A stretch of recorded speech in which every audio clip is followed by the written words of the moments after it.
everyone, I am Shefali, your business studies teacher from Vishwas School. Students, in our previous video, we have started a new topic which was Principles of Management. और हमने बात की थी कि mister Henry Fayol ने हमें 14 principles of management दिए हैं एंड आउट ऑफ दैट हम ऑलरेडी 5 प्रिंसिपल्स डिस्कस कर चुके हैं. सो आज हम कंटिन्यू करेंगे हमारा टॉपिक और बात करेंगे कुछ और प्रिंसिपल्स की एंड लेट्स सी कि वो प्रिंसिपल्स हमारी ऑर्गेनाइजेशन के लिए कैसे बेनिफिशियल रहते हैं. Okay, so here is the next principle which says subordination of individual interest to general interest. सो क्या कह रहा है ये प्रिंसिपल हमें? ये कहता है कि ऑर्गेनाइजेशन में काम करने वाला हर एक इंडिविजुअल, हर एक एम्प्लॉय, उसका कुछ ना कुछ पर्सनल फ़ायदा रहता है, जो उसको रहता है कि ये पर्सनल फ़ायदे के लिए मैं काम कर रहा हूँ इस कंपनी में या इस ऑर्गेनाइजेशन में. तो उसके लिए वेल एंड गुड, वो काम कर रहा है, लेकिन हमेशा उन्हें प्रायोरिटी देनी चाहिए अपनी कंपनी के फ़ायदे की, कि मैं जहाँ काम कर रहा हूँ मैं उसका कैसे ज़्यादा से ज़्यादा बेनिफिट कर सकता हूँ. क्योंकि अगर आप अपनी ऑर्गेनाइजेशन का बेनिफिट करेंगे तभी ऑर्गेनाइजेशन का जो मेन गोल है, मेन टारगेट है, वो अचीव होगा. और ऑर्गेनाइजेशन अगर आपकी सक्सेसफुल रहेगी तभी तो उसमें काम करने वाला हर इंडिविजुअल का बेनिफिट होगा. क्योंकि जहाँ आप काम करेंगे वहाँ की जो सक्सेस होगी, अगर वो इंस्टीट्यूट या वो जो कंपनी है वो सक्सेसफुल होगी तो वो अकेली नहीं होगी सक्सेसफुल, वहाँ पर काम करने वाला हर इंसान को बेनिफिट मिलेगा उसका.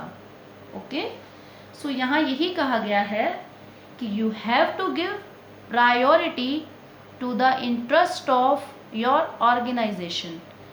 इसके लिए हम एग्जाम्पल डिस्कस करते हैं कि सपोज मिस्टर ए जो हैं वो परचेज डिपार्टमेंट के हेड हैं.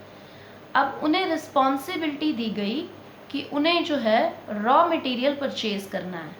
अब उन्होंने जब सप्लायर्स को कांटेक्ट किया सो वहाँ उन्होंने देखा कि भाई मेरा जो बेटा है वो भी वन ऑफ द सप्लायर है उसी मार्केट में, तो क्यों ना मैं रॉ मटेरियल किसी और सप्लायर से लेने की बजाय अपने बेटे से ही ले लूँ. सो इस केस में क्या रहा कि जब उन्होंने वहाँ से सप्लाई ली अपने बेटे से तो वहाँ उन्हें डिस्काउंट नहीं मिला, बल्कि हायर प्राइस के ऊपर जो है वो उन्होंने माल लिया उससे. सो उससे एज फैमिली तो उनका फ़ायदा हुआ क्योंकि उनकी बेटे की अर्निंग हो गई अच्छी. तो इंडिविजुअली देखा जाए तो ये डील फ़ायदेमंद है, लेकिन ऑर्गेनाइजेशन के लिए जहाँ मिस्टर ए काम कर रहे हैं जिस कंपनी में, वहाँ के लिए अच्छा नहीं है ये. क्यों? क्योंकि महंगे रेटों पर रॉ मटेरियल आया है तो उनके लिए तो कॉस्टली हो गया ये. सो यहाँ हमें समझना है कि हमें अपना इंडिविजुअल इंटरेस्ट जो है वो एक तरफ रख के जर्नल इंटरेस्ट मतलब आपकी कंपनी के इंटरेस्ट के लिए पहले सोचना है. सो आपको वहाँ अपने बेटे से नहीं किसी अदर सप्लायर से माल लेना है जो चीपेस्ट रेट पर आपको दे. क्यों? क्योंकि आप जहाँ काम कर रहे हैं पहले आप वहाँ का फ़ायदा सोचिए. ठीक है, सो ये इस प्रिंसिपल में फ्योल ने कहा. अब अगर आप इस प्रिंसिपल को फॉलो करते हैं तो आपको क्या पॉजिटिव इफ़ेक्ट मिलते हैं इसके? फर्स्ट तो कि आपका जो ऑर्गेनाइजेशन का ऑब्जेक्टिव है वो आप जो है वो इजीली अचीव कर सकते हो. क्यों? क्योंकि अगर हर कोई अपनी कंपनी का फ़ायदा सोचेगा तो डेफिनेटली कंपनी का ऑब्जेक्टिव इजीली अचीव होगा. और जो एम्प्लॉयज़ हैं और वहाँ का जो ऑनर है उनके बीच अच्छे रिलेशनशिप्स होंगे, बिकॉज हर एम्प्लॉय अपनी कंपनी का फ़ायदा चाह रहा है। सो रिलेशनशिप गुड होंगे, ह्यूमैनिटी इम्प्रूव होगी, मतलब सभी अच्छी जो है वो वे से काम करेंगे, तो इंसानियत जो होती है, ह्यूमैनिटी, उसमें इम्प्रूवमेंट आएगा। ओके, और हर कोई जो है वो फ़ायदे में रहेगा। देखो, जब आपकी कंपनी फ़ायदे में है तो डेफिनेटली वहाँ का काम करने वाला स्टाफ तो फ़ायदे में रहेगा ही रहेगा। ओके, अब इसके वॉयलेटिंग इफ़ेक्ट क्या हो सकते हैं कि अगर आप इस प्रिंसिपल का उल्लंघन कर दें, इस प्रिंसिपल को फॉलो ना करें, तो क्या इफ़ेक्ट आ सकते हैं कि हर कोई अपने ही अगर इंटरेस्ट को जो है वो प्रायोरिटी दे, अपनी कंपनी का इंटरेस्ट देखे ही ना, वॉयलेट करे इसे, तो ठीक उल्टा होगा, कंपनी अपने ऑब्जेक्टिव नहीं अचीव कर पाएगी, रिलेशनशिप्स खराब होंगे एम्प्लॉय और ऑनर के बीच में। इसके अलावा आप क्या कह सकते हो कि जो प्रॉफिट है वो कंपनी का प्रॉफिट जब नहीं होगा तो फिर जो एम्प्लॉयज़ हैं वो भी एट लास्ट लॉसेस में ही रहने वाले हैं। क्यों? क्योंकि सैलरी नहीं मिलेगी टाइम पे और करियर में कोई जो है वो इम्प्रूवमेंट नहीं कर पाएंगे वो। So like that. Okay, after then next principle says remuneration to employees. Now what does it mean? Remuneration का मतलब होता है कि जो एम्प्लॉयज़ अपनी सर्विसेज आपको दे रहे हैं, आपके लिए जो काम कर रहे हैं, उसके बदले जो उन्हें हम सैलरी, वेजेस या जो भी भुगतान आप करते हो, उसे बोला जाता है रेम्युनरेशन। ठीक है, उनके काम के बदले जो उन्हें हम पैसा देते हैं। सो इस प्रिंसिपल में फ्योल ने कहा कि आप एम्प्लॉयज़ को जो रेम्युनरेशन दें दैट शुड बी फेयर, कि फेयर रेम्युनरेशन आपने उन्हें देना है। मीन्स आप जितना उनसे काम ले रहे हैं बदले में उतना वेतन, उतना रेम्युनरेशन उन्हें मिले।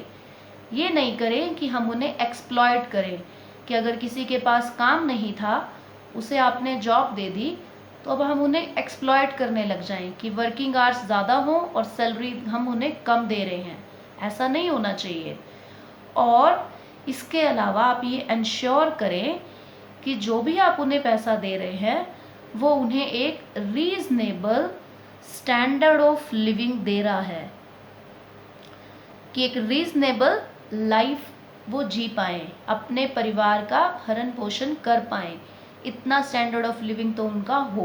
You have to ensure that. Okay, अब अगर आप इस प्रिंसिपल को फॉलो करते हैं तो क्या पॉजिटिव इफेक्ट मिलेंगे आपको?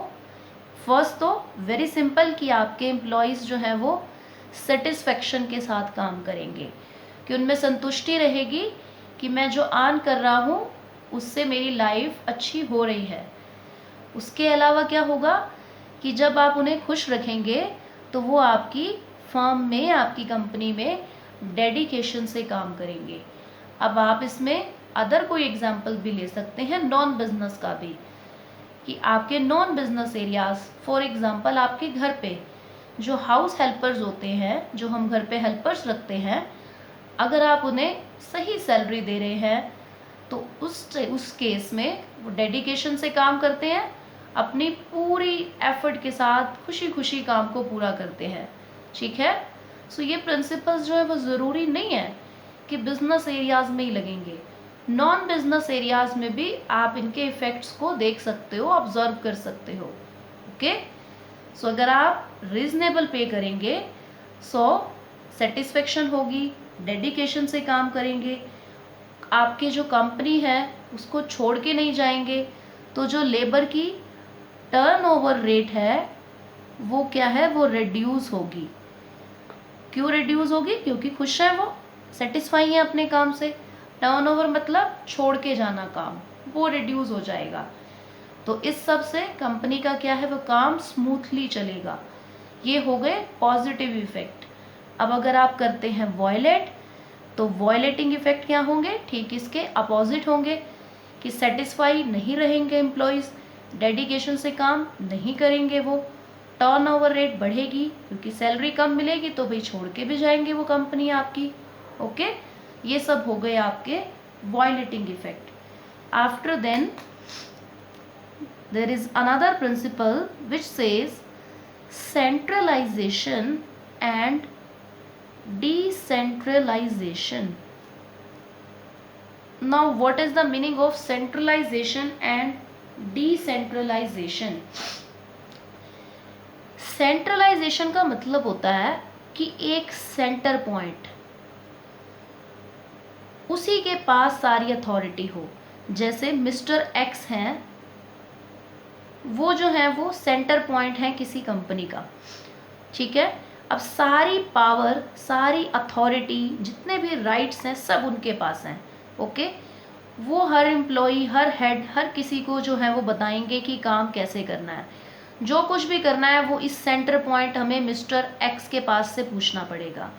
इसको बोलते हैं सेंट्रलाइजेशन, कि जब सारी पावर जो है वो एक सेंटर पॉइंट के पास हो। वो सेंटर पॉइंट में कोई एक इंसान बैठा है, सारी पावर उसके पास है, तो ये हो गया सेंट्रलाइजेशन, कि सारी अथॉरिटी, सब कुछ एक इंसान के पास है। जैसे एक राजा होता है ना, कि सब कुछ उसके अधिकार क्षेत्र में होता है, ऐसा वाला केस। और डिसेंट्रलाइजेशन में ये जो पावर थी, इस पावर को आप थोड़ा थोड़ा सभी में जो है वो बांट दें, कि सभी थोड़े थोड़े डिसीजन ले सकते हैं। हेड की जो है वो जिम्मेवारी कम हो गई, बाकी सारे लोगों के पास थोड़ी थोड़ी पावर आपने दे दी। ये होता है डिसेंट्रलाइजेशन। सेंट्रलाइजेशन का उल्टा, वहाँ क्या था, एक सेंटर पॉइंट था, सब कुछ उसी के अधिकार में था। यहाँ सबको हमने थोड़े थोड़े अधिकार दे दिए, सबको थोड़ी थोड़ी पावर, अथॉरिटी दे दी, तो डिसेंट्रलाइजेशन हुआ, ओके। दोनों के अपने फ़ायदे, दोनों के अपने नुकसान हैं। अब सेंट्रलाइजेशन में फ़ायदा ये है कि पावर का मिसयूज़ नहीं होता, लेकिन नुकसान क्या है कि छोटे छोटे डिसीज़न लेने के लिए भी आपको कांटेक्ट करना पड़ता है जिसके पास सारी पावर है, क्योंकि आपके पास तो है ही नहीं कोई अधिकार। सो डिले हो जाता है इससे डिसीजंस में।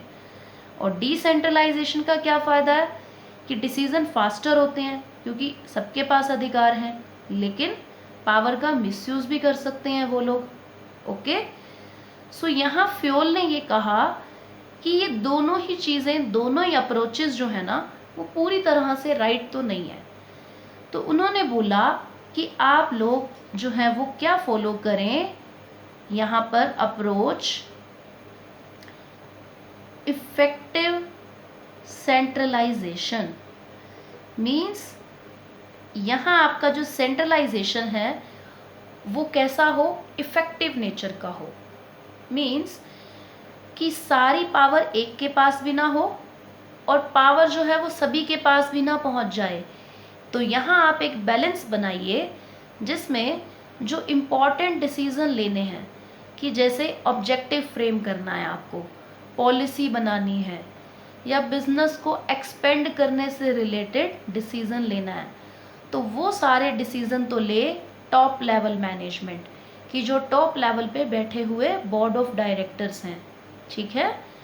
और उसके अलावा छोटे छोटे डिसीजंस जो डेली रूटीन के वर्क से रिलेटेड हैं, वो डिसीज़न लेने दो डिपार्टमेंटल हेड्स को। अपने अपने डिपार्टमेंट के डिसीज़न वो लें, कि रॉ मटेरियल कितना परचेज़ हो, क्या मशीनें परचेज़ करनी हैं, एम्प्लॉयज़ को जो ऑर्डर देना है कि वो काम करें, इंस्ट्रक्शंस देनी है। सो ये सारा काम जो है वो डिपार्टमेंट का हेड करे, वो संभाले। जो मेन डिसीज़न होते हैं, मेन फ्रेम की पॉलिसी होती हैं, वो सारी टॉप लेवल पे एक सेंटर पॉइंट जो होता है बोर्ड ऑफ डायरेक्टर्स, उन्हें करने दो। तो ये होती है इफ़ेक्टिव सेंट्रलाइजेशन, कि इम्पोर्टेंट काम टॉप लेवल पे, डेली रूटीन का काम जो है वो मिडिल लेवल के मैनेजर्स करें, ओके। सो इस प्रिंसिपल को फॉलो करने पे क्या पॉजिटिव इफ़ेक्ट बताए फ्योल ने। यहाँ कहा उन्होंने कि जो टॉप लेवल मैनेजमेंट होती है उनका वर्कलोड जो है वो थोड़ा सा कम हो जाता है, रिड्यूस होता है। क्यों? क्योंकि उनका ध्यान अब हर छोटे मोटे डिसीज़न में नहीं है, बस वो इम्पोर्टेंट डिसीज़न ले रहे हैं। तो वर्कलोड जब कम होता है तो वो अपना ध्यान अदर इम्पॉर्टेंट चीज़ों में लगा सकते हैं, कि हमारी कंपनी को कैसे आगे बढ़ाएं, कैसे एक्सपेंड करें, प्रोडक्टिव चीज़ों में वो अपना ध्यान लगा सकते हैं। और सेकंड हम क्या कह सकते हैं इसका बेनिफिट, कि जो हमारे नीचे के डिपार्टमेंटल हेड्स हैं उन्हें इनकरेजमेंट मिलती है कि हमारे पास पावर है। इनकरेज होते हैं तो फिर काम अच्छे से होता है, मोटिवेटेड फील करेंगे तो काम ऑब्वियसली अच्छे से होगा। वॉयलेटिंग इफेक्ट क्या होंगे इसके, कि अगर आप इस प्रिंसिपल को फॉलो ना करें, अगर नहीं करेंगे इफेक्टिव सेंट्रलाइजेशन, तो या तो आप कंप्लीट सेंट्रलाइजेशन लगा दोगे या कंप्लीट डिसेंट्रलाइजेशन लगा दोगे। तो दोनों अप्रोचेस के जो लूप होल्स हैं वो फेस करने पड़ेंगे। अगर सेंट्रलाइजेशन लगा दोगे पूरी तरह तो डिसीजंस डिले हो सकते हैं, आपका जो मैनेजर्स हैं नीचे के मिडिल लेवल के वो डिस्करेज फील करेंगे कि हमारे पास तो कोई पावर ही नहीं है। और अगर कंप्लीट डिसेंट्रलाइजेशन लगा दोगे तो जो आपके छोटे छोटे लोग हैं जिनको आपने पावर्स दे दी इतनी इतनी, उनके डिसीज़न वीक हो सकते हैं, हो सकता है वो राइट डिसीज़न ले ही ना पाएँ, क्योंकि आपने तो सारी पावर दे दी ना कि सारे इंपॉर्टेंट डिसीज़न भी आप ही लो। तो डिसीज़न उनका रॉन्ग भी हो सकता है किसी किसी सिचुएशन में। ओके, पावर का मिसयूज़ भी हो सकता है क्योंकि हमने फुल पावर्स दे दी हैं। सो ये हो गए वॉयलेटिंग इफेक्ट कि अगर आप इसे वॉयलेट करें तो बेसिकली दिस इज कि इफेक्टिव सेंट्रलाइजेशन फॉलो होना चाहिए। Okay, that's all for today. Thank you so much.